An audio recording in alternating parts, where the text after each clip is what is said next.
The day the world almost ended, the 1983 Soviet nuclear false alarm. It was the early hours of September 26, 1983.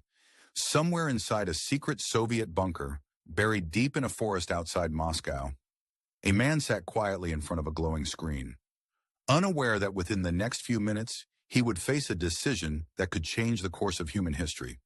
His name was Stanislav Petrov, and that night, the fate of the entire world rested in his hands. To understand what happened, you have to understand the fear that haunted the world during the Cold War. The United States and the Soviet Union were locked in a geopolitical staring contest. Both sides possessed thousands of nuclear warheads, enough to obliterate the planet several times over.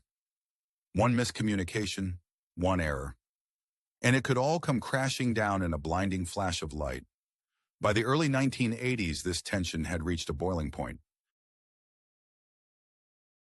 Just 3 weeks before the incident, the Soviet Union had shot down a South Korean passenger jet that had strayed into its airspace. All 269 people on board were killed, including a U.S. congressman. The world was on edge.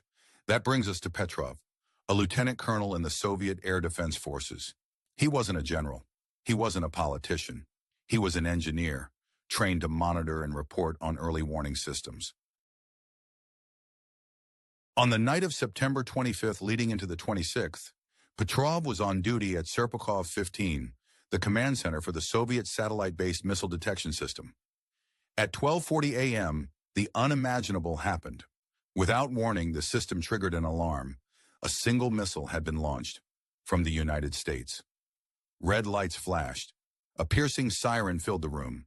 Protocol was clear. Alert the high command immediately. The Union had minutes to decide whether to launch a retaliatory strike. Petrov froze. He stared at the screen. A single missile? It didn't make sense. Then, more alarms. 4 more missiles detected. The screen now showed 5 incoming U.S. nuclear warheads. Petrov had mere minutes to act. If he reported this as a genuine attack, it could trigger a full-scale Soviet nuclear response. Tens of millions could die within the hour. But something didn't feel right.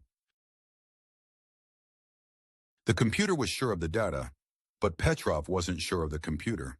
Why would the United States launch just 5 missiles in a first strike? A real nuclear attack would involve hundreds, even thousands of warheads, meant to cripple every major city, every missile silo, every command center. 5 missiles? That was too small, too suspicious, and Petrov knew something else. The Soviet satellite system had just been deployed. It wasn't yet 100% reliable. Petrov went against everything he had been trained to do. He made the call. False alarm. He told his superiors that the warning system was malfunctioning, that the United States had not launched any missiles. It was a gut feeling, an educated guess, a gamble, and it was right. Later analysis revealed the cause.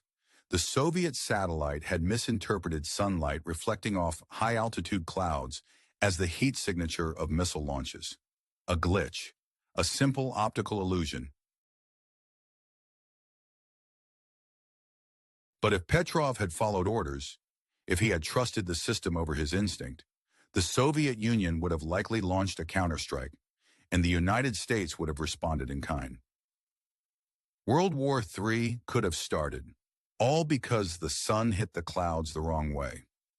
Petrov expected to be rewarded for his calm, rational decision, but he wasn't. In fact, he was reprimanded for failing to document the incident correctly. The Soviet military didn't want to admit its systems had nearly caused Armageddon. Petrov quietly retired from the military a year later. He lived out the rest of his life in relative obscurity, never seeking fame. It wasn't until years later, after the fall of the Soviet Union, that the story became public. In 2006, he was honored by the United Nations. In 2013, he received the Dresden Peace Prize. Some called him a hero, others, the man who saved the world.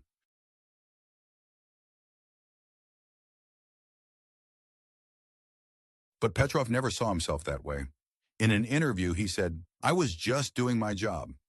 In a world full of weapons, politics, and power, sometimes the most important decisions are made by one person, in silence, under pressure, and sometimes not pressing a button is the most heroic thing anyone can do.